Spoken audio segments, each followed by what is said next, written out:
Hamamatsu, Japan, an industrial city 150 miles southwest of Tokyo,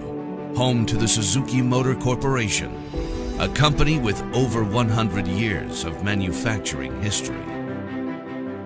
By the early 80s, the engineers at Suzuki had been producing motorcycles for 30 years. The company's ethos of passion and enthusiasm meant many of the company's motorcycle designers not only rode, but raced bikes themselves.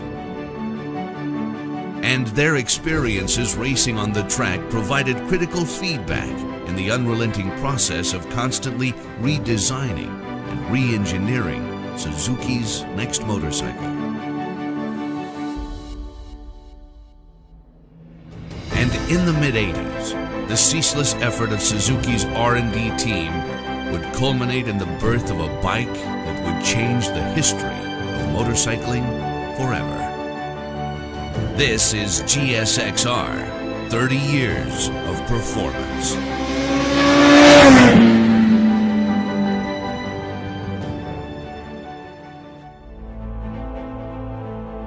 "30 years ago, Suzuki introduced the GSX-R 750, a true race replica machine that single-handedly created a whole new category of performance sports bikes. And interestingly enough, some of the designers and engineers who helped bring that first GSX-R to life can still be found on the Suzuki campus in Hamamatsu today." 清水立氏って言います。会社入って40年ですね。もう長いね。At that time, Shimizu worked in the engine design department under the guidance of a project leader named Etsuo Yokouchi.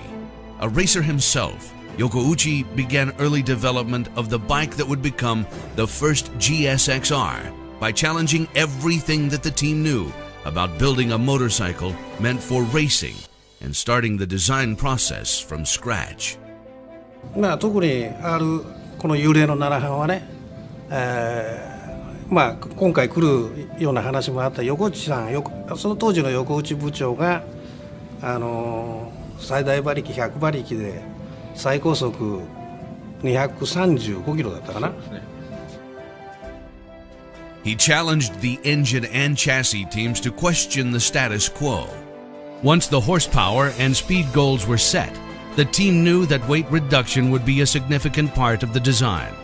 Yokouchi had his engineers completely disassemble a 1983 GSX 750E and mark each engine or chassis part either red or blue. Red was for parts that wore quickly or failed, and blue parts had no breakage or durability issues.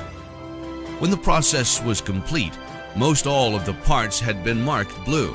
a sign that they were building their bikes to be durable, yet too heavy.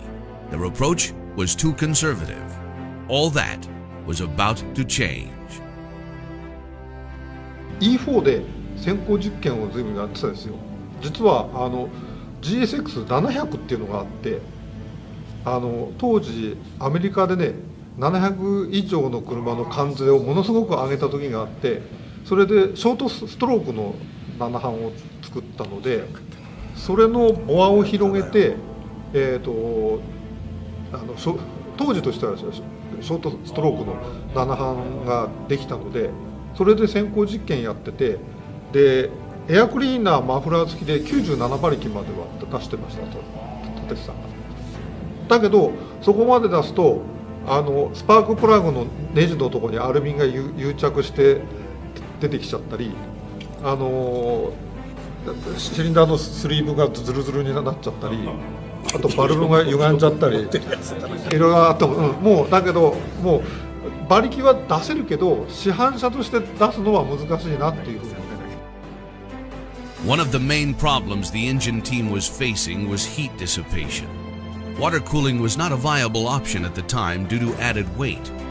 So Yokouchi and engine group leader Tetsunobu Fujii came up with a new approach, an engine that had enhanced air cooling and an oil-cooled system.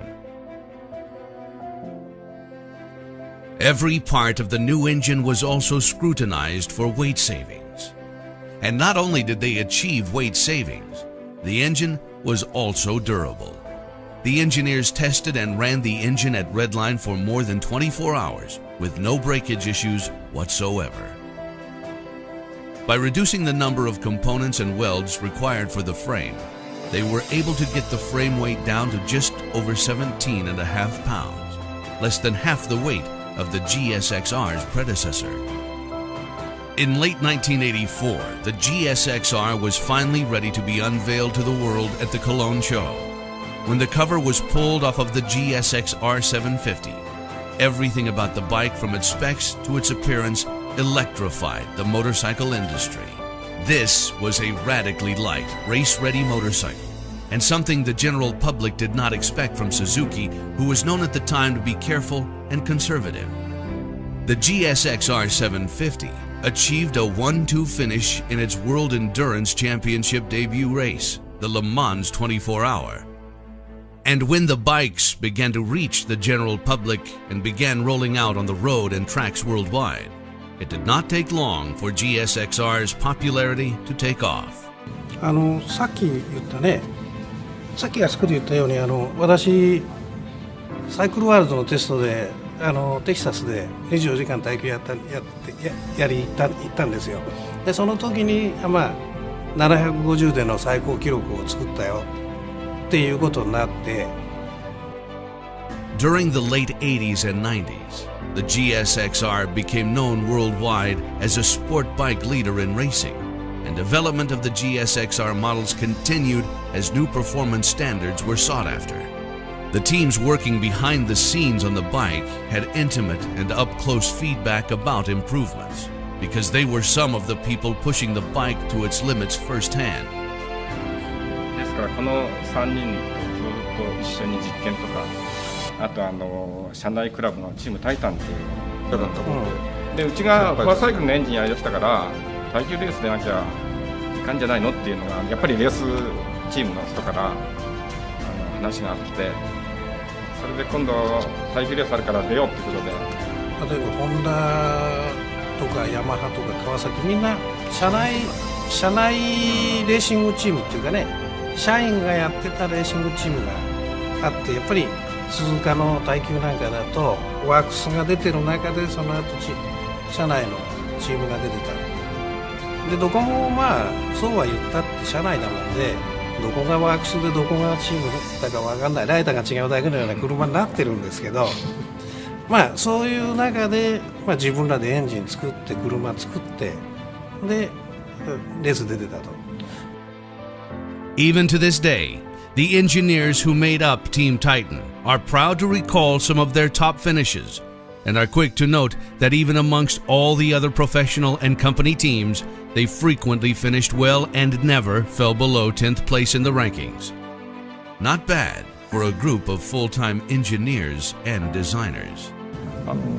今自分も86年モデルに未だに乗ってます。でまた開発したっていうところで、どこを壊れた何かあった時にどこをいじればいいかってそれなりに分かってます。未だにもう29年ですかね、経ちますけど。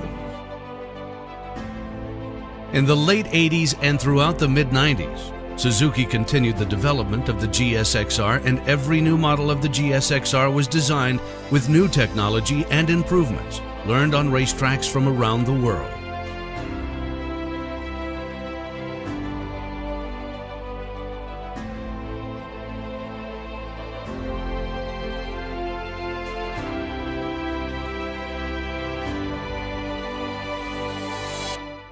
In 1996, a decade after the first GSX-R had lit the industry on fire, Suzuki reinvented the bike with a newly equipped twin-spar frame. Taking inspiration from their GP bike, the new GSX-R featured a shortened wheelbase with smooth drivability, all weighing in at under 400 pounds. それで85、6年頃に、レースグループにいる時もなんとかこの横を通したツインスパーのフレームしてくれないかって何度か話出てきたんですけども、どうしてもエンジンが場が広くてですね、ちょっと作れなくて、いかせない形でずっとやってました。で、96年の7年やる時で初めてもう設備を起こして岸田ピッチを狭めるって話になりまして、で同期で同郷の西川さんという人がいるその人のエンジン選べって私が車体選べるんですけども、本当しょっちゅう通ってですね、もっとエンジン小さくしてくださいって言ってお願いしてですね、でフレームもすごくなるようになってですね。And that is the story of how the GSX-R was born. From the Suzuki campus in Hamamatsu, a small Japanese coastal village, to garages and paddocks all over the world. That was the tale of where and how the bike began. Next time we'll look at how it has evolved today, its right place in motorcycling history, and, most importantly, what lies ahead in its historic lineage.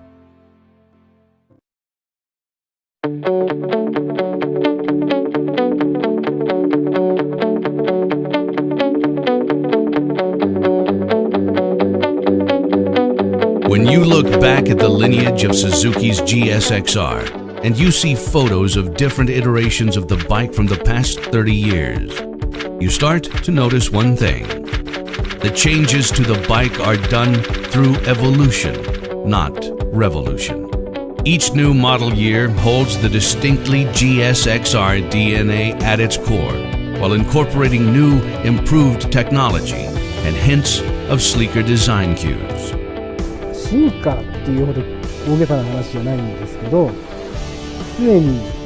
こっちの方がいい、もっといいものみたいなものを求めて変貌をしていっているのが GSX-R だと。The model year 2000 brought the new generation of Suzuki GSX-Rs, the 750cc version, a culmination of the previous 15 years of design and research, was a definite high point for the franchise, as it was heralded at the time as the best sports bike ever built. っていうのかな、当初ね179キロ目標だったんですよ。だけど作ってみたら169キロになって自分たちでびっくりしたっていう。でとにかくあの時は大号令のかかり方が半端なくて、もう全ての部品に直してとにかく軽く作るんだっつって全員でなんか別の部品を軽く作ったらこの部品が軽くなる。Following that, Suzuki introduced an all-new 1000cc displacement GSX-R. With 145 horsepower, the first GSX-R 1000 did not disappoint and won almost every shootout and comparison tests in its very first year.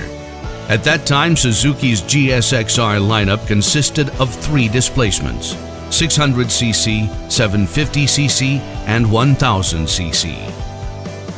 The deeper you dig into Suzuki's research and development culture, the more you understand about what goes into developing their flagship bike. This team of dedicated engineers, designers, and test riders are not only trying to make the perfect bike, their quest to outdo themselves with each new model is relentless. いろいろ大変なところはあって、やっぱり常に上を狙うというか、さっきも出たけど常にコンペティターがいてね、それに勝っていくってことで、やっぱりなかなか妥協ができないんですよ。でそこで妥協ができない中でやっぱりかなり挑戦をしてるんだけど、なかなかそれが実現できなくて、エンジンの耐久性とかね、そういったものがなかなか耐久性と性能とが両立できないとか、そういったところはかなりありますね。The 2005 model year would bring a stylish GSX-R 1000 redesign with a new dynamic and distinctive shape. The new model's revised engine packed 175 horsepower, making it the most powerful GSX-R to date. The all-titanium exhaust and slipper clutch made the bike an enthusiast favorite.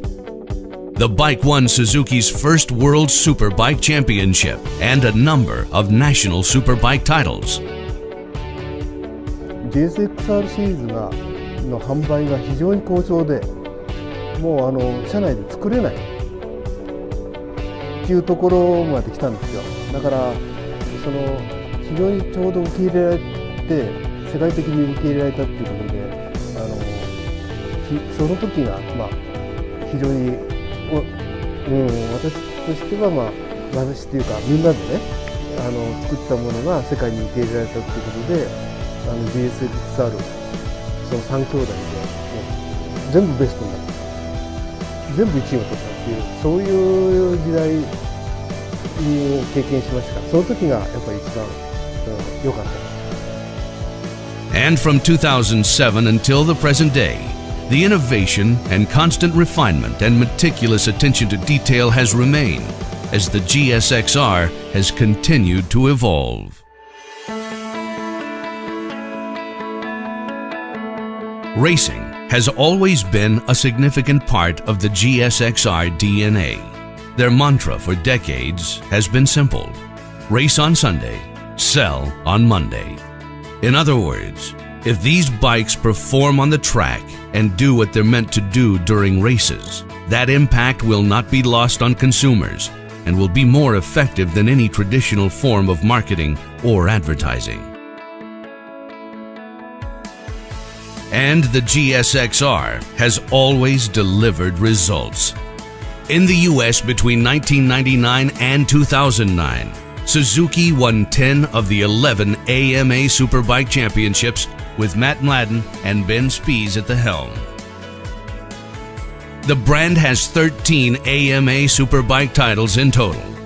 In the World Endurance Championship, where both speed and durability are key, GSX-R has won 10 titles in the last 14 years, including 8 wins in the Le Mans 24-hour.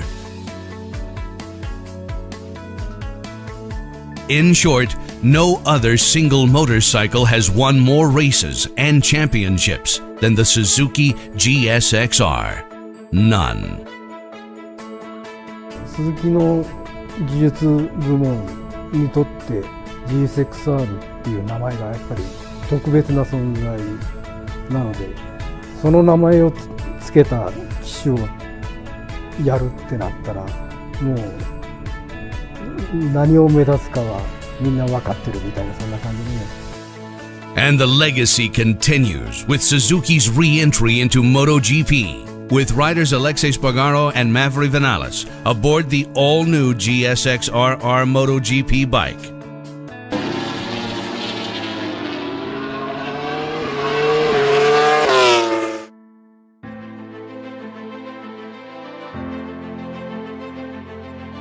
From the test track at Suzuki's Hamamatsu headquarters, seeing the GSX-Rs from past and present, you can't help but feel that this is a special bike with a special story. Unlike anything the motorcycle world had ever seen before. And when you look back at how far the GSX-R has come, it's only natural to wonder what's in store for the future. テストライダーになってもう27年になるんだけど、そのうちの25年ぐらいは、ほぼ GSX-R に、今でもやれて育ててて、で次に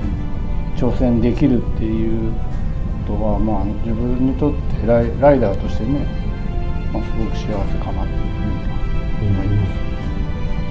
そういう意味ではもちろん鈴木にも感謝してるし、GSX-R にも感謝してるかなと。そういう感じ、ライフっていうか。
back from the dead.